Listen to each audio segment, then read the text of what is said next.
క్యూలో పెట్టి వచ్చేదానికి చాలా ఇబ్బంది పడ్డారు. ఇటువంటివన్నీ చాలా ఇబ్బందులు పడ్డారు. ఇది కరెక్ట్ కాదు గవర్నమెంట్ చేసింది. ఇది ఎలక్షన్ కోడ్ వల్ల ఈ వాలంటీర్స్ని పక్కన పెట్టారే కానీ ఇది తెలుగుదేశం చేసింది కాదు, ఇంకోటి చేసింది కాదు. ఇది గవర్నమెంట్ చేసిందే. వైఎస్ఆర్సీపీ చేసిన తప్పు ఇది.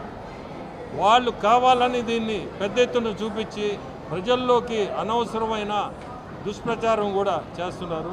నేను ఒక్కటి చెప్తున్నాను, రేపు తెలుగుదేశం గవర్నమెంటు ఖచ్చితంగా గవర్నమెంట్ ఫామ్ చేస్తుంది. చేసినప్పుడు మీకు 1వ తేదీ పెన్షను 4,000 చంద్రబాబు నాయుడు గారు చెప్పినట్టు 4,000 రూపాయలు మీ ఇంటికి, మీ డోర్కి, మీ ఇంటికి వచ్చి ఇచ్చిపోతారు. ఈ వాలంటీర్సే ఖచ్చితంగా ఉంటారు కూడా. వాళ్ళు ఎక్కడికి పోరు. ఏదన్నా మనం తెలుగుదేశం పార్టీ ఈ వాలంటీర్స్ అందరినీ తీసేస్తుందని అనవసరమైన అది ఓన్లీ కోడ్ వల్ల ఈరోజు ఆ వాలంటీర్స్ని పక్కన పెట్టి ఉన్నారు. సో ఇది మీరందరూ గుర్తుపెట్టుకోవాలా. ఇది తప్పుడు ప్రచారం తప్పక అనవసరమైన బురద చల్లడం తెలుగుదేశం పార్టీ. ఇవే ఈరోజు ఈ ఇఫ్తార్ విందుకు రావడం నాకు చాలా ఆనందం. నేను మైనారిటీస్కి అగెయిన్స్ట్ అని ఏదో ట్రోల్ చేస్తూ ఉన్నారు. నేను ఒక్కటి చెప్పాలి మీ అందరికీ, 2014లో అజీజ్ని రికమెండ్ చేసింది నేనే. అది అందరూ మర్చిపోయారు. ఆ రోజు అజీజ్ గారు మేయర్కి నేను రికమెండ్ చేస్తే మేయర్ అయ్యారు. అది అందరూ మర్చిపోయి అనవసరమైన సబ్జెక్ట్ తీసుకొని అందరికీ ఈరోజు ఇఫ్తార్ చేయడం నిజంగా మాకెంతో సంతోషం వేస్తుంది. ఈరోజు ఒకటే తెలియచేస్తున్నాం, తెలుగుదేశం పార్టీ గతంలో ఎన్డీఏతో కలిసినప్పుడు రాష్ట్రంలో ఎక్కడా లేనప్పుడు, ఈ దేశంలో ఎక్కడా లేనప్పుడు మైనారిటీలు ఎవరైతే ఇమాంలు మౌజన్లు ఉన్నారో వాళ్ళకి గౌరవ వేతనం ఇవ్వాలని ఆలోచన వచ్చింది చంద్రబాబు నాయుడు గారికి. ఆ రోజు తెలుగుదేశం పార్టీ ఎన్డీఏతో కలిసి ఉంది. ఈ యొక్క షాదీ మంజిల్ తెలుగుదేశం హయాంలో కట్టాం.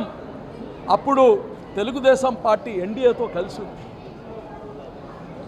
ముస్లింలు పండుగ చేసుకోవాలి పేదవాళ్ళు అని రంజాన్ తోఫా భారతదేశంలో ఎక్కడ ఇవ్వట్లే. ఒక ఆంధ్రప్రదేశ్లో తెలుగుదేశం పార్టీకి చంద్రబాబు నాయుడు గారికి ఆలోచన వచ్చింది ఎన్డీఏతో కలిసినప్పుడు. ఆడబిడ్డలు పెళ్లిళ్ళు చేసుకోవాలి, గౌరవంగా చేసుకోవాలని చెప్పి ఆ రోజు 50,000 రూపాయలు ఆడబిడ్డ అకౌంట్కి తీసుకెళ్ళింది ఎన్డీఏతో కలిసినప్పుడు.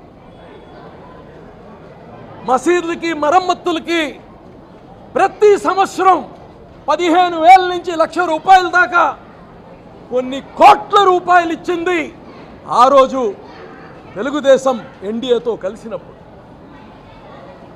ఈరోజు మైనారిటీలు అందరూ చేతి వృత్తుల పనులోళ్ళు, చిన్న చిన్న వ్యాపారం చేసుకునేవాళ్ళు, వీళ్ళ కాళ్ళ మీద నిలబడాలంటే వీళ్ళకి ఆర్థిక సహాయం చేస్తే ఆ వ్యాపారం చిరు వ్యాపారం చేసుకుంటారని చెప్పి వేల మందికి, నేను మేయర్గా ఉన్నాను, మంత్రిగా నారాయణ గారు ఉన్నారు, మున్సిపల్ శాఖ నుంచి ఆ లోన్స్ అన్నీ ఇవ్వడం జరిగింది.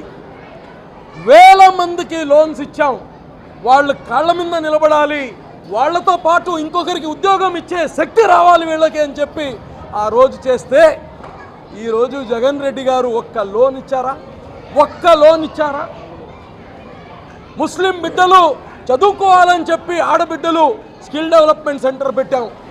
ఆ రోజు తెలుగుదేశం పార్టీ, ఈరోజు అభ్యర్థి, ఈరోజు నగర అభ్యర్థి, వైఎస్ఆర్సీపీ అభ్యర్థి, ఈరోజు కానీ ఆ వార్డులో ఆ వార్డు కార్పొరేటరు నేను అడుగుతున్నా, ముస్లిం సమాజం కోసం, ఆడబిడ్డల కోసం ఎయిర్ కండిషన్ 35 కంప్యూటర్లు పెట్టి 10వ తరగతి నుంచి బీటెక్ చేసే వాళ్ళ వరకు అక్కడ కంప్యూటర్ ట్రైనింగ్ సెంటర్ పెడితే అది ఎత్తేసి చికెన్ పకోడీ పెట్టారే.